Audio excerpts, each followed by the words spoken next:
दोस्तों, इस ब्रह्मांड में पृथ्वी इकलौता ज्ञात ग्रह है जहां जीवन मौजूद है। लेकिन आखिर ऐसा क्या है जो हमारे इस ग्रह को इतना खास बनाता है? इसके जवाब छुपे हैं इस धरती के गुजरे हुए वक्त में, और इन्हें खोजने के लिए हमें समय में पीछे जाना होगा।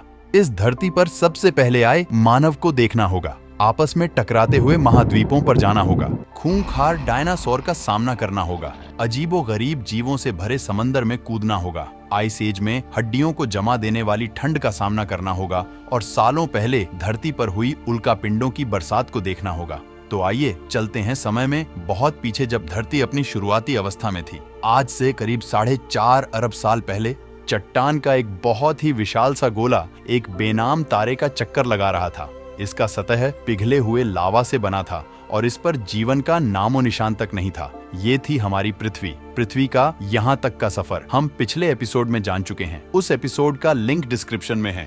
इस वक्त पृथ्वी पर लगातार आसमान से छोटे छोटे चट्टानों की बरसात हो रही थी। काफी लंबे समय तक यह प्रक्रिया चलती रही। इस वक्त पर पृथ्वी का तापमान बहुत ही अधिक था। काफी लंबे समय बाद हमारे ग्रह का तापमान थोड़ा सा ठंडा हुआ और इस पर एक ठोस सतह का निर्माण हुआ। करीब 3.9 अरब साल पहले पृथ्वी ने फिर से आग के गोलों की बारिश का सामना किया, जिसे हम कहते हैं द लेट हेवी बॉम्बार्डमेंट। और इस वक्त धरती पर केवल छोटे चट्टान ही नहीं, बल्कि इसके साथ साथ उल्कापिंडों की भी बारिश हो रही थी। प्रतिदिन कई हजारों की संख्या में उल्कापिंड धरती पर बरस रहे थे। ये उल्कापिंड अपने साथ कुछ बहुत ही खास लेकर आए थे। इनके अंदर जमी हुई बर्फ के क्रिस्टल्स थे, जिसने हमारी धरती पर समुद्रों का निर्माण किया और साथ ही धरती के वातावरण में नाइट्रोजन गैस भी लेकर आया। पर धरती अब भी बेजान था। यहाँ जीवन के लिए परिस्थितियां अभी भी उपयुक्त नहीं बनी थीं।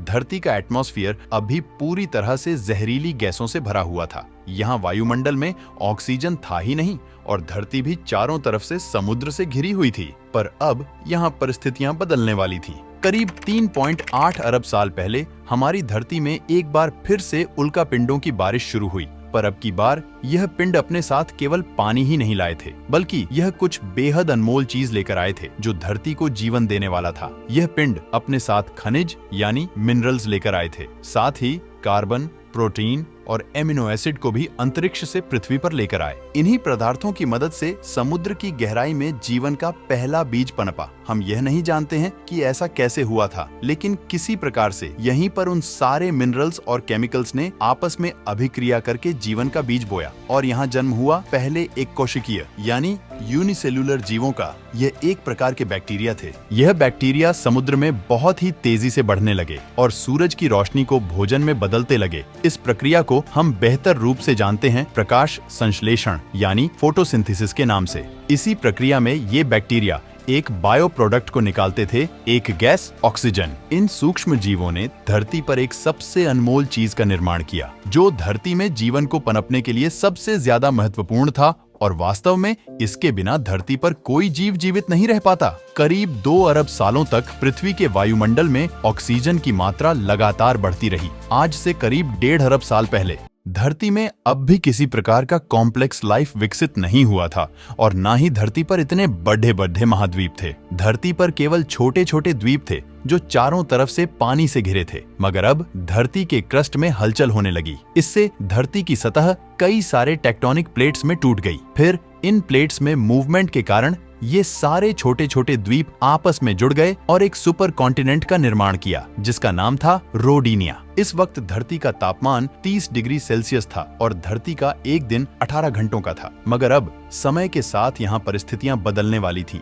आज से करीब 75 करोड़ साल पहले धरती की रूपरेखा बदल रही थी। धरती का सुपर कॉन्टिनेंट अब 2 भागों में टूट गया और धरती के नीचे का लावा ज्वालामुखी विस्फोट के साथ धरती की सतह पर निकलने लगा। इन विस्फोट के कारण धरती में कार्बन डाइऑक्साइड की मात्रा काफी बढ़ गई। अब धरती का आसमान इन कार्बन डाइऑक्साइड के घने बादलों से घिर चुका था। इन बादलों से लगातार अम्लीय वर्षा यानी एसिड रेन होने लगी। इससे धरती के वातावरण का अधिकतर कार्बन डाइऑक्साइड धरती के चट्टानों पर कार्बन की मोटी मोटी परत के रूप में जमने लगे, जो इस बारिश के पानी के साथ बरस रहे थे। इससे वायु वायुमंडल में कार्बन डाइऑक्साइड की मात्रा में भारी कमी हो गई और अब धरती का वायुमंडल सूरज की गर्मी को रोकने के काबिल नहीं रह सका। इससे धरती का तापमान बहुत ही तेजी से कम होने लगा और धरती पर पहले आइस एज की शुरुआत हुई, लेकिन यह भी हमेशा के लिए नहीं रहा। समय के साथ साथ वायुमंडल में कार्बन डाइऑक्साइड की मात्रा फिर से बढ़ने लगी और पृथ्वी का तापमान फिर से बढ़ने लगा है। इससे धरती पर जमा बर्फ धीरे धीरे पूरी तरह से गलने लगा और पृथ्वी फिर से सामान्य रूप में आने लगी। इस समय धरती का एक दिन 22 घंटे का हो चुका था। लेकिन उन सिंगल सेल बैक्टीरिया का क्या हुआ जो आइस एज के आने से पहले समुद्र में पनप रहे थे? तो चलिए चलते हैं उसी जगह आज से करीब 54 करोड़ साल पहले। अब धरती का सारा बर्फ पूरी तरह से पिघल चुका। समुद्र में मौजूद यूनिसेल्युलर ऑर्गेनिजम्स ऑक्सीजन की उपलब्धता में अब मल्टीसेल्युलर ऑर्गेनिजम्स यानी बहुकोशिकीय जीवों में बदल चुके थे। एक कोशिकीय जीव कई अन्य रूपों में विकसित हो चुके हैं। यहाँ चारों तरफ समुद्री पौधे और ऐसे अजीबोगरीब छोटे छोटे समुद्री जीव थे जो देखने पर किसी कीड़े जैसे लगते थे। ये है पिकाया। ये केवल 5 सेंटीमीटर लंबे थे, लेकिन इन्होंने अपने शरीर में कुछ बेहद ही खास विकसित कर लिया था जो आगे चलकर हमारे शरीर का एक महत्वपूर्ण अंग बनने वाला था। ये पहले जीव थे जिनके पास रीढ़ की हड्डी थी और इन्हीं से विकसित होकर ये खासियत हमें भी मिलने वाली थी। आज से करीब 46 करोड़ साल पहले अब धरती कुछ हद तक जानी पहचानी हो गई थी। धरती का सुपर कॉन्टिनेंट अब और भी कई भागों में टूट गया था, परंतु अब भी जमीन पर रहने वाले जीव नहीं आए थे और धरती के सतह पर पेड़ पौधे भी नहीं उगे थे। पर ऐसा क्यों था? दरअसल ऐसा सूरज से आने वाले हानिकारक अल्ट्रावायलेट किरणों की वजह से हो रहा था। पर अब धरती के वायुमंडल में एक नए परत का निर्माण हो रहा था जिसे आज हम कहते हैं ओजोन लेयर। वायुमंडल के ऑक्सीजन सूरज की अल्ट्रावायलेट किरणों को सोखकर ओजोन गैस में बदलने लगे थे, जिसने धरती के चारों ओर एक चादर का निर्माण किया जो हमें सूरज के अल्ट्रावायलेट रेडिएशन से आज भी बचाती है। इसके कारण अब धरती की सतह पर नन्हे शैवाल फल फूल सके और ये ही धरती के पहले लैंड प्लांट्स बने। समुद्र में रहने वाली ये मछली एक टिक्टालिक जिसने पहली बार समुद्र से बाहर आने का निर्णय लिया। इसने अपने फिन्स का इस्तेमाल पैरों के रूप में किया और समय के साथ ये जमीन पर ज्यादा देर तक रहने लगा, जिससे इसके अंग काफी विकसित हो गए। करीब 1.5 करोड़ साल के विकास क्रम के बाद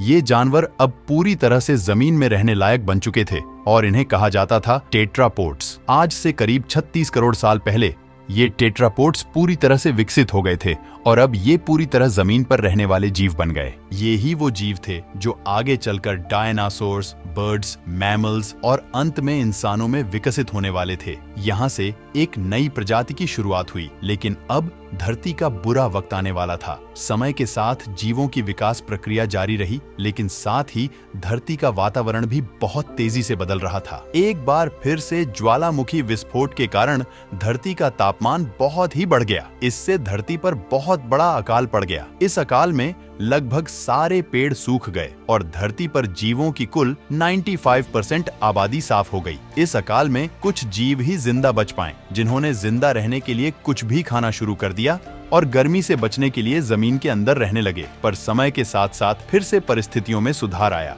धरती का वातावरण फिर से सामान्य हो गया। आज से करीब 20 करोड़ साल पहले अब धरती की रूपरेखा काफी हद तक बदल गई थी। ज्वालामुखी विस्फोट से नए भूभागों का निर्माण हुआ, जिन्होंने आपस में मिलकर एक सुपर कॉन्टिनेंट का निर्माण किया जिसका नाम था पेंजिया। अब धरती अंतरिक्ष से काफी हद तक आज के जैसी दिखाई देती थी। इतने बड़े अकाल के गुजरने के बाद धरती वापस से सामान्य हो गई। सतह पर फिर से नए पेड़ पौधे उगने लगे और धरती पर जो 5% जीव बच पाए थे वे अब विकसित हो चुके थे और एक बिल्कुल नए प्रजाति का जन्म हुआ था जो आने वाले समय में धरती पर अपना शासन चलाने वाले थे। वे थे डायनासोर्स। डायनासोर्स असल में उन्हीं 5% रेंगने वाले जीवों से विकसित हुए थे जो उस काल में खुद को किसी प्रकार से बचा पाए थे। डायनासोर की भी कई प्रजातियां थीं। कुछ शाकाहारी थे तो कुछ मांसाहारी। कुछ डायनासोर्स बहुत ही शांत स्वभाव के थे तो कुछ बहुत ही हिंसक। डायनासोर्स ने भी काफी लंबे समय तक धरती पर राज किया। करीब 11 करोड़ साल तक ये धरती पर फल फूल रहे थे। पर इसके बाद क्या हुआ? सारे डायनासोर कहाँ विलुप्त हो गए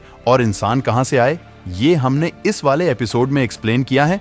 आप इस पर क्लिक करके देख सकते हैं। तो आज के इस एपिसोड में बस इतना ही। अगर आपको ये एपिसोड पसंद आया तो इसे लाइक और चैनल को सब्सक्राइब करना ना भूलें। मैं मिलता हूँ नेक्स्ट वीडियो में। तब तक के लिए नमस्कार।